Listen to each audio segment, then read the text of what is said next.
الحمدللہ والصلاة والسلام علی رسول اللہ۔ کسی بڑے کو سلام کرتے ہوئے جھکنا جائز ہے؟ سوال کیا گیا ہے کسی کے احترام یا عزت افزائی کے دوران حاصل ہونے والے شرکیہ امور مجھے پریشان کرتے ہیں، کیونکہ ہمارے رسم و رواج میں یہ بات عام ہے کہ کسی بڑے سے ملتے ہوئے جھکنا پڑتا ہے۔ دوسری طرف بڑے لوگ کھڑے ہو کر اپنا ہاتھ چھوٹوں کے سر پر رکھتے ہیں، جو کہ ان کی جانب سے محبت کی علامت ہوتی ہے۔ تاہم بڑوں سے ملتے ہوئے چھوٹے اس قدر نہیں جھکتے جیسے کہ نماز میں رکوع کے لیے جھکا جاتا ہے۔ الجواب بعون اللہ سبحانہ و تعالی، عالم یا کسی اور سے ملتے ہوئے رکوع کی حد تک یا اس سے کم جھکنا جائز نہیں ہے۔ شیخ الاسلام ابن تیمیہ رحمہ اللہ کہتے ہیں سلام کرتے ہوئے جھکنا ممنوع ہے، جیسے کہ ترمذی میں نبی علیہ الصلاۃ والسلام سے مروی ہے کہ صحابہ اکرام نے نبی علیہ الصلاۃ والسلام سے استفسار کیا کہ کوئی شخص اپنے بھائی سے ملتے ہوئے جھک سکتا ہے؟ تو آپ علیہ الصلاۃ والسلام نے فرمایا نہیں۔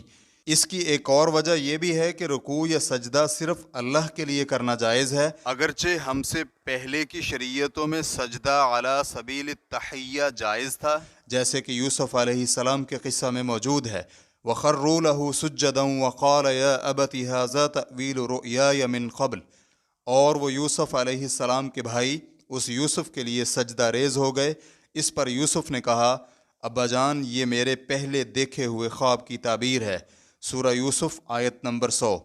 لیکن ہماری شریعت میں سجدہ صرف اللہ کے لیے کرنا جائز ہے، بلکہ اس سے بڑھ کر عجم کی طرح دوسروں کے لیے کھڑا ہونا ہی منع ہے۔ تو رکوع یا سجود سے ممانعت کیسی ہوگی؟ اسی طرح نامکمل رکوع کی حالت بھی اسی ممانعت میں شامل ہوگی۔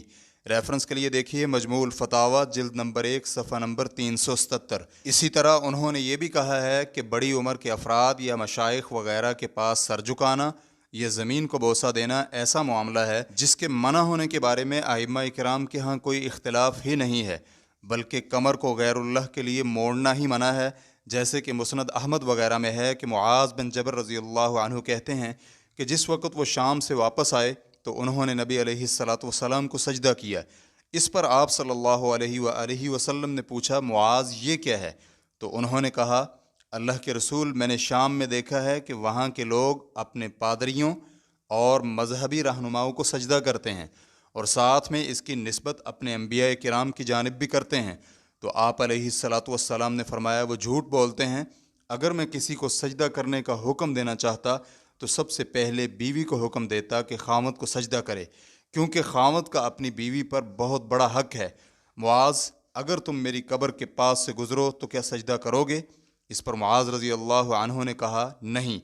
آپ صلی اللہ علیہ وآلہ وسلم نے فرمایا ایسا کبھی مت کرنا، یا آپ صلی اللہ علیہ وآلہ وسلم نے اسی طرح کے الفاظ فرمائے۔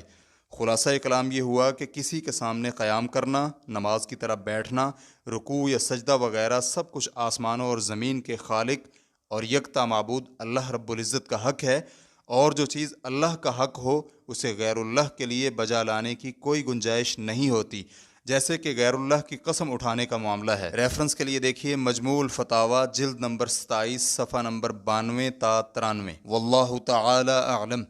اسلام کیو اے ریکارڈنگز مؤسسۃ الشیخ محمد صالح المنجد، المملکۃ العربیۃ السعودیہ، فتویٰ نمبر 164865۔ والسلام علیکم ورحمۃ اللہ وبرکاتہ۔